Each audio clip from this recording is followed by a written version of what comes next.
Siroi festival to matamda akhoi na sidagi IDP na thoga thingmanga manate ko nga festival to boda thingmanga manate irang yam kallingai da mamang sahi di nga gi festival di tawon gi de ko nga gi festival tawon gi de nga gi lomi singa conflict la ke to ri du ne ba aduna economical angle da yeng mama sang ye se fazana khallaga munna khallaga akhoi na yeng mom sang he IDP na hare do aina ka thatbai wafam na te bo se fazana munna khallaga akhoi gi IDP sing sigi oi ba kari jaga da kari lohogane khangmong change IDP bu miyeng na yang chumdana yang bi bage ha di sagi moirangi relief camp da thokhiba RTI gi result to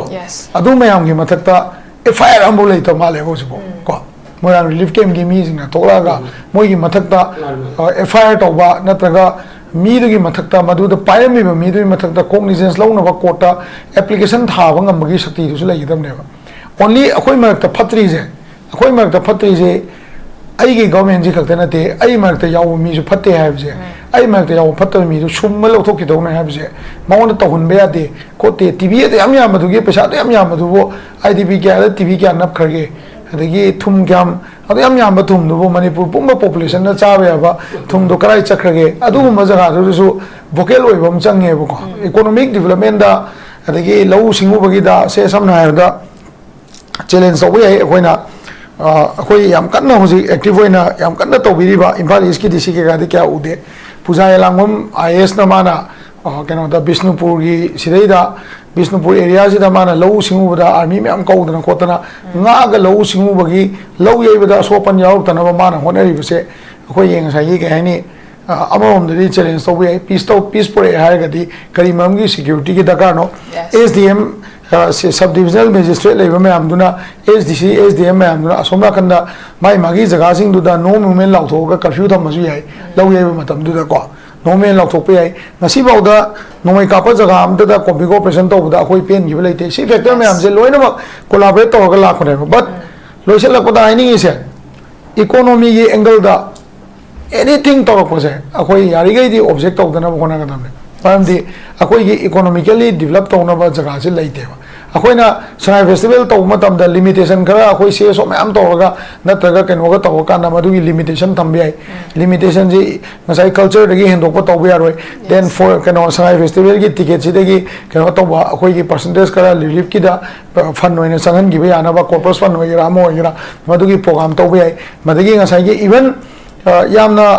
याम कहनी को तौबया तब खरा Sangai festival जी सिन बेलांगदा तौबया थबक खरा दफाउदा IDP the लेबा मियोय सिंग the थबक PB है अखोई की decoration की होइरा अमा की होइरा मोई की रिव्यू जनरेट तौनबा जगह पिरम बे मदुदुना चाही अमा की रिवाइव तौनबा मदुगी सोथरबा जगह तो चिंखलकदोइनेबको सिदे संगाई फेस्टिवल सिलेनेना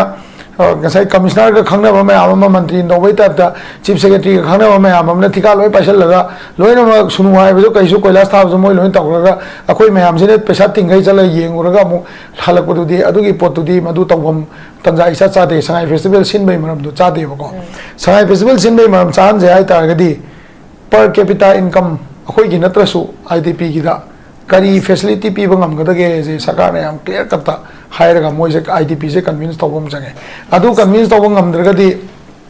होजी प्रॉब्लम जो ले को अखोय नवंबर लास्ट वीक आइम न तो अखोय सरकार सेमने ना हाय से तो संगाई फेस्टिवल तो दोइ जो नवंबर दो मने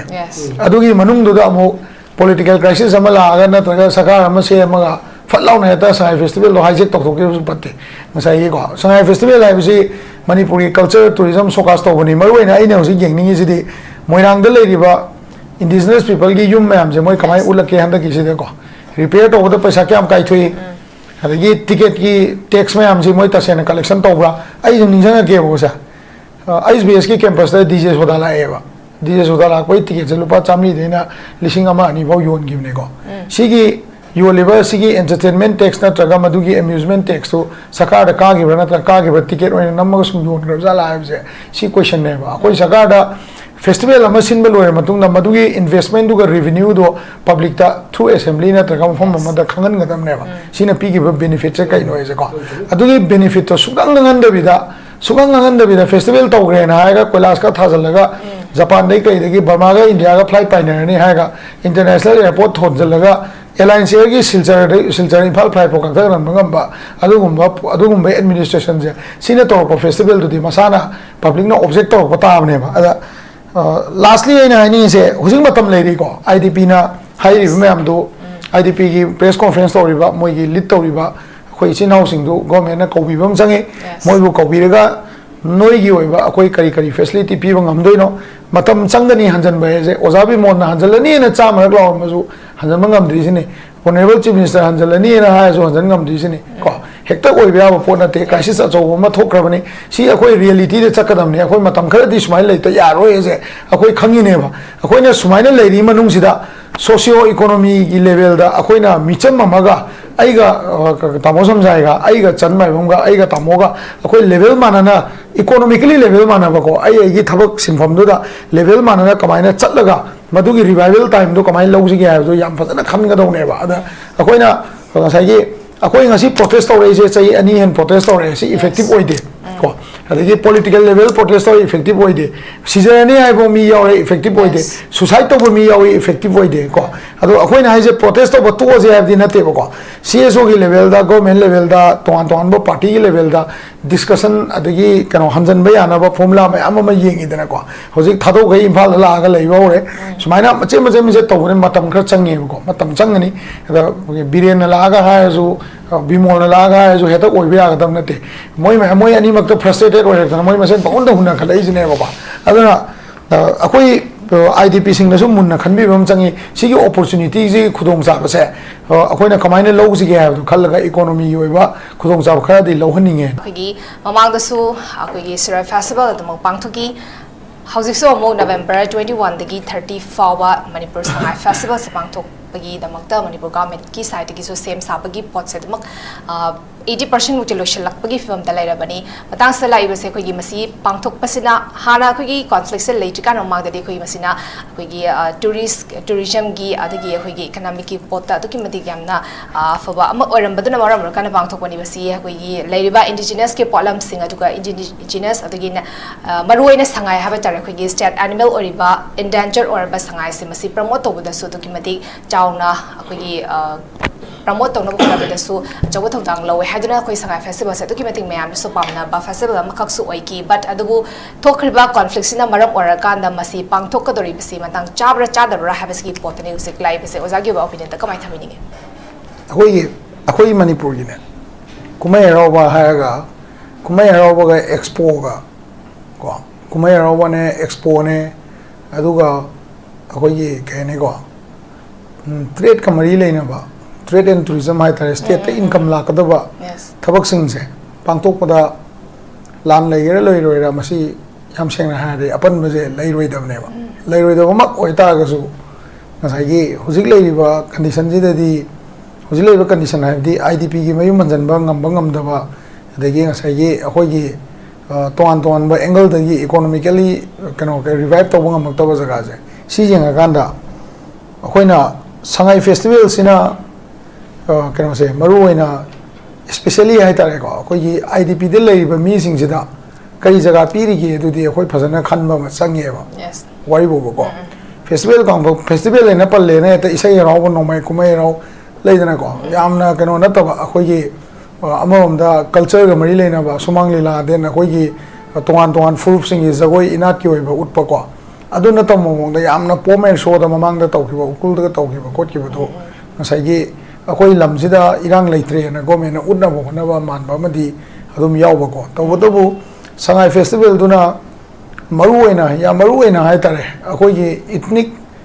ke heta ne ethno heritage se swaida akoi gi culture gi wa poching se utla kanda mapan de gi yamna mari leina ba tourist ki khongloi hai tare khongul se yamna lirak pa na tra lirak tabra hai ji hojik su dum yengningai oiri ba yes ada irang se le matung da United States na Manipur se changba ya ba security da section thorang lo ba ya ba gi US citizen sing na changganu hai ba gi notification ba thokram ne moina tholak pa je world gi atopa countries sing gi citizen sing na masi follow to to ne ba ko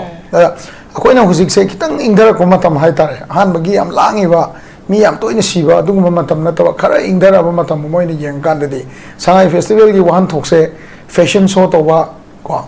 adagi festival amai wan thok se miss toba natraga mister toba ko natraga atopa angle da atopa tongan ba angle da yenga kanda what is the Sangai festival giving to our ko displaced people lai si hana fazana yengom change ko se ngasi ju uri akoi Sangai festival da tongan ba company sing na mana stall lawaga ngasai mai magi maira gi stall adagi kanglei gi stall leidana ko ate stall me am lawaga pot chai yo nei mafam tongan da trade expo to nei sigi trade expo sing sina ngasai akoi gi kano da relief camp da lei ba mi sing sigi moida kayamuk economical ground se ngasai paisa tan senal na big ground se camp pi bang mi hai bisi ma yeng ningai oiri masi aina hai bai maram di manipur university gi maning da chalu khara adum akoi gi kano ke ba akoi gi relief camp gi ne hai ba mi khara adum achar nung char adagi kano akoi gi kano akoi gi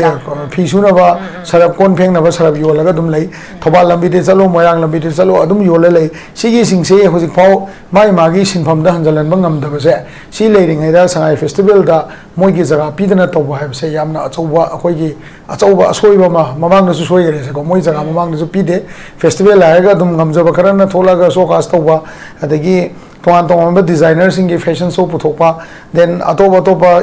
amusement and entertainment gi oiba pot yamna changi bse sigi muhuta akoi ethno cultural pot sida yamna adapt tawraga miyam gi nungsi chana na lagna ba dung angle da pubagi tangai phatabu lei ko sima hana thamjage ba ani subada yengdoi si kainoi ganda Sangai festival to gi ba yam chaw investment ma khoi gi manipur heritage center gi type ta leiba khoi gi keno ra moirang da sari bse akoi gi tongan ba furup gi yum kai ka saraba lei bising je masida lepi ba mi sing du government na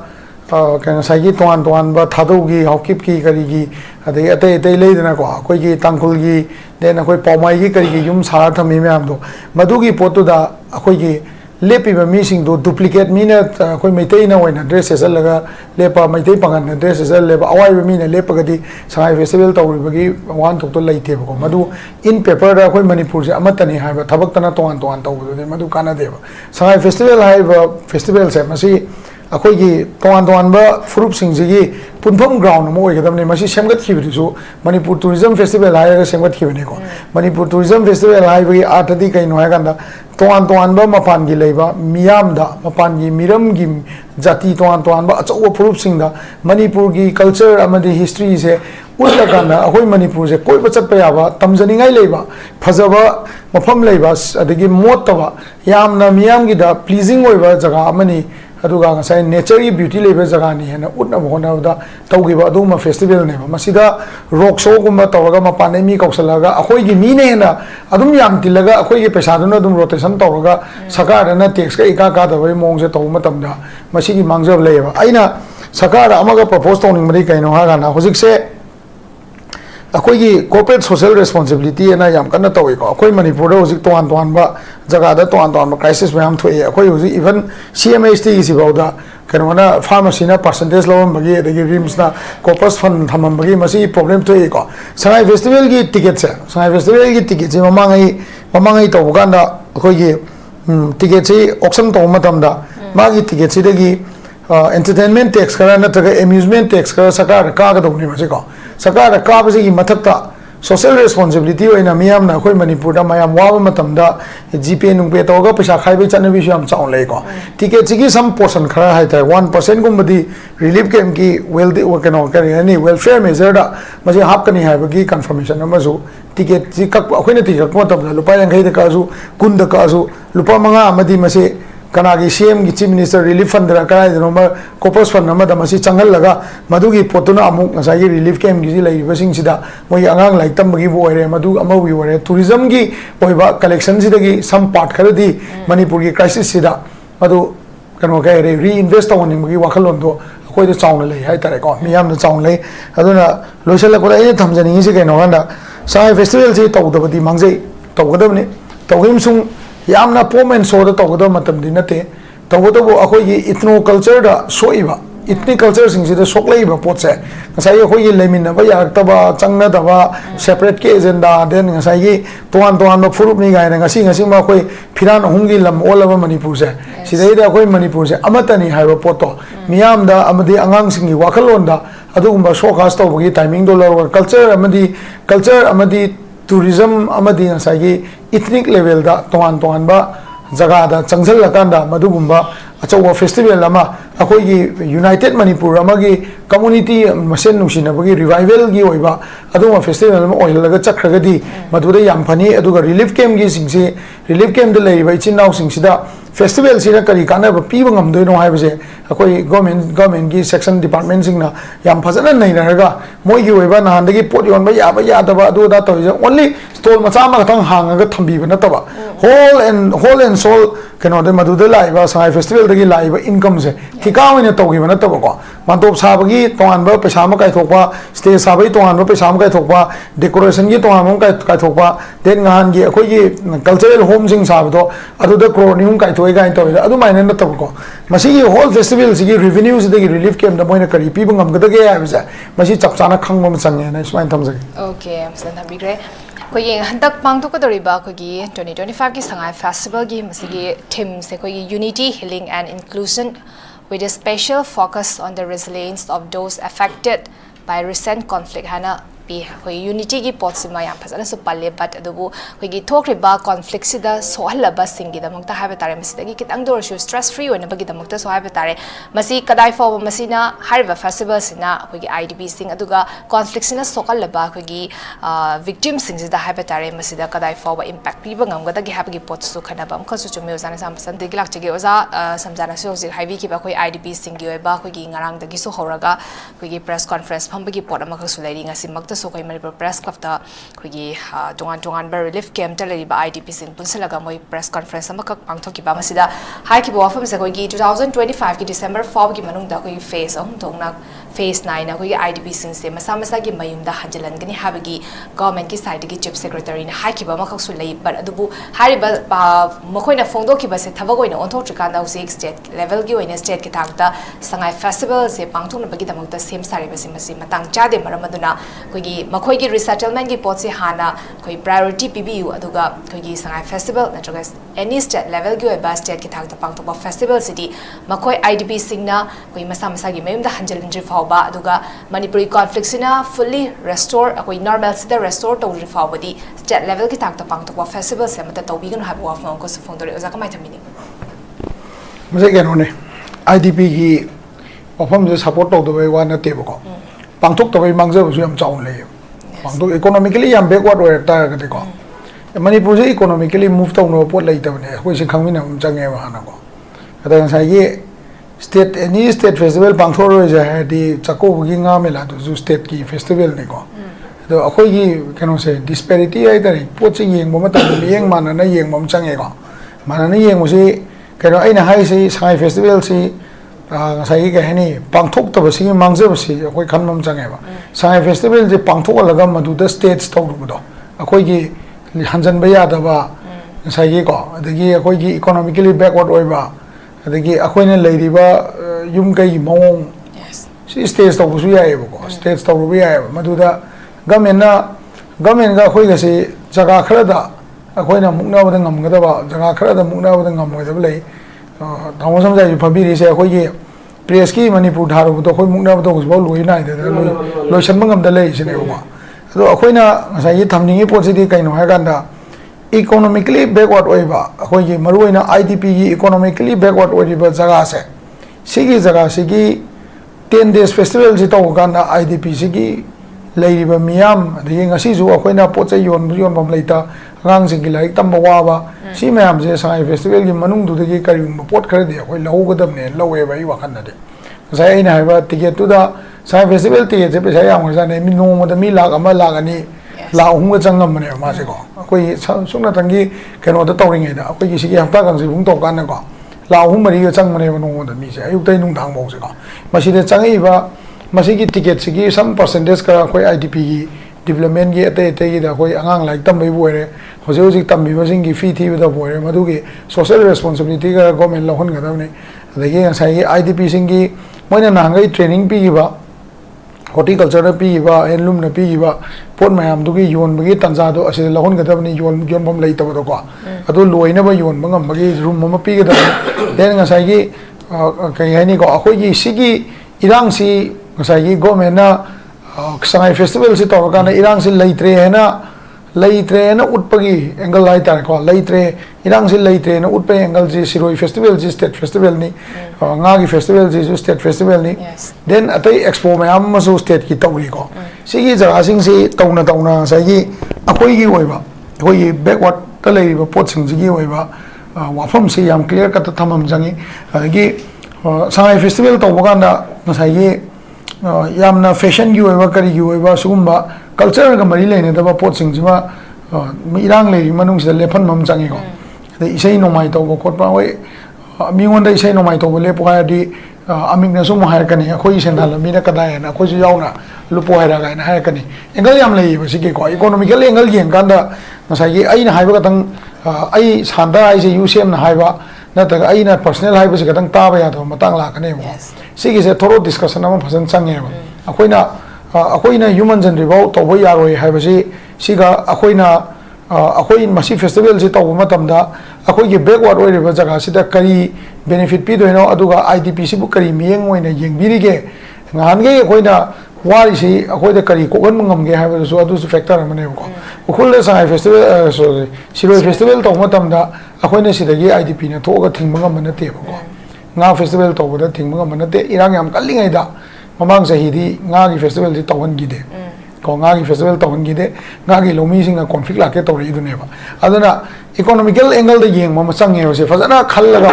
munna khallaga akoina yeng mom chang he idp na hare do aina ka that bai wafam na te bo se fazana munna khallaga akoi gi idp sing si gi oi ba kari jaga da kari lahu ga ne khang mom chang idp bu mieng na yeng chum da na yeng bi ba ge ha di sai gi Moirangi relief camp da thokiba RTI ki result to adu mayam gi mathakta FIR ambo lei to male ho sibo ko Moirang relief camp gi mi singna thoraga moi gi mathakta FIR to ba natraga mi du gi mathakta madu da pairami ba mi du mathakta cognizance launa ba kota application tha ba ngam gi sakti du su lei dam ne ba only akoi marakta phatri je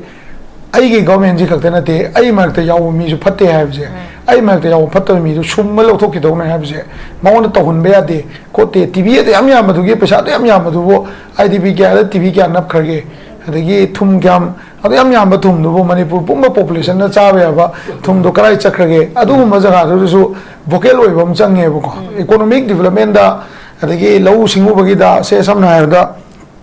challenge so we hoina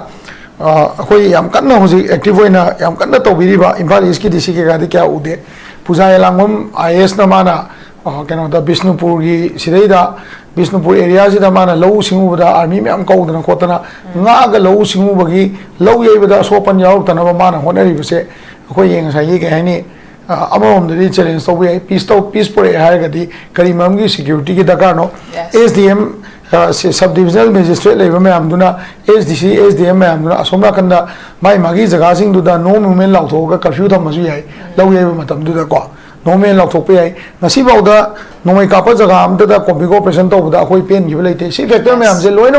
collaborate तो होगा लाख होने but लोई से लग पता है नहीं इसे इकोनॉमी ये एंगल दा एनीथिंग तो रखो से अकोई यारी गई थी ऑब्जेक्ट तो उतना होना का था पारमदी अकोई की इकोनॉमिकली डेवलप तो होना बस जगह से लेते हैं अकोईना संगाई फेस्टिवल तो मतम दा लिमिटेशन करा अकोई से सो मैम तो होगा नत्रगा केनोगा तो होगा ना मधुगी लिमिटेशन थम्बे आई लिमिटेशन जी नसाई कल्चर दगी हेंदोक तो बे यारोय देन फॉर केनो संगाई फेस्टिवल की टिकट सिदगी केनो तो अकोई की परसेंटेज करा रिलीफ की दा फंड होइना संगन गिबे आनाबा कॉर्पोरेट फंड होइरा मो होइरा मधुगी प्रोग्राम तो बे आई मधुगी नसाई की इवन याम कहनी को तौबया तब खरा संगाई फेस्टिवल जी सिन बेलांग मदा तौबया थबक खरा द फाउदा आईडीपी द लेबा मियोय सिंग द थबक पी बे अखोई की डेकोरेशन की वगैरह अमा की वगैरह मोगी रिव्यू जनरेट तौनबा जगह पिरम बे मदुदुना चही अमगी रिवाइव तौनबा मदुगी सोथरबा जगह दो चिंखलकदोइने बको सिदे संगाई फेस्टिवल सिलेने ना गसाई कमिश्नर का खंगना बमे आमम मंत्री नोबई टाइप चीफ सेक्रेटरी का खंगना बमे आमम ने थिका लोय पैसा लगा लोय न सुनु हाय बजो कैसु कोइलास थाब जो मोय लोय तौरगा अखोय मयाम सिने पैसा तिंगै चला येंगुरगा मु हालकपुदुदी अदुगी पोतुदी मदु तौबम तंजा इसा चादे संगाई फेस्टिवल सिनबै मरम दु चादे बको संगाई फेस्टिवल सिनबै मरम चान जे हाय तारगदी पर कैपिटा इनकम अखोय gi natrasu idp gi da kari facility pi bangam gadage je sarkar ne am clear katta hairaga moi je idp je convince tawbam change adu convince tawbam ngam dragadi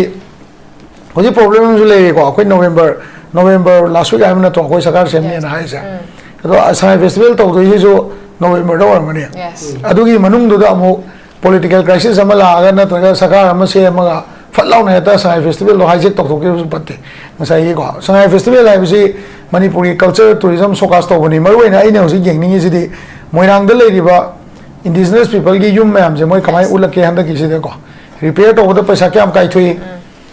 Ticket ki tax में हमसे मोई तस्वीर collection तो हुआ आई जो निज़ाना क्या वो सा आई BS की campus से DJ सोदा लाएगा DJ सोदा ला कोई ticket से लुपा चामी देना लिशिंग अमा अनिवार्य योन गिवने को सीगी यो लेबर सीगी entertainment tax ना ट्रगा मधुगी amusement tax तो सकार का गिवना तो का गिव ticket वाले नम्बर को सुन कर जा लाइव से सी question नहीं बा कोई सकार दा festival ama sinbel oy matung na madugi investment du ga revenue do public ta through assembly na tra kam phom ma da khangan ga dam ne ba sina pi gi benefit se kai no je ko adugi benefit to sugang ngan da bida festival to gre na ga kolas ka thajal laga japan dai kai gi burma ga india ga flight pioneer ni ha ga international airport thonjal laga airline share gi silchar infal flight po ka ta ran ngam ba adugum ba administration je sina to po festival du di masana public no object to pa ta ne ba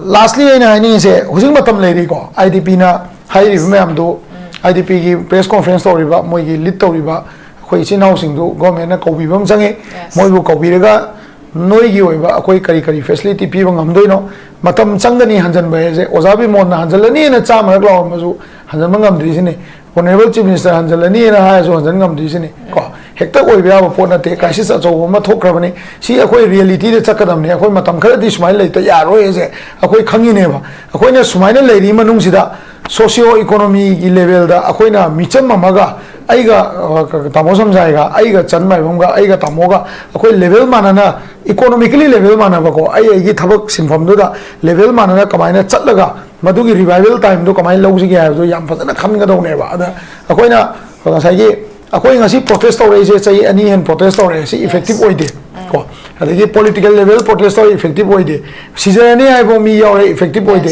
suicide to bo mi yaw effective oide ko ado akoi na je protest to bo to je have di nate ko CSO gi level da government level da ton bo party gi level da discussion adagi kano hanjan ba yana ba formula ma ama yengi dana ko hoji thado gai imphal la ga lei ba ore sumaina mache je to ne matam khar changi ko matam changani da biren la ga ha ju bimol la ga ju heta oi ba ga dam nate moi ani mak to frustrated ore ta moi masen paun da hunna khalai jine ba aduna akoi IDP sing na sum munna khanbi bam changi sigi opportunity ji khudong sa ba se akoi na kamaina low ji ge ha do khallaga economy yoi ba khudong sa khara di lo haninge na ismain tham sage okay am bhajan tham bi ga ai mathang se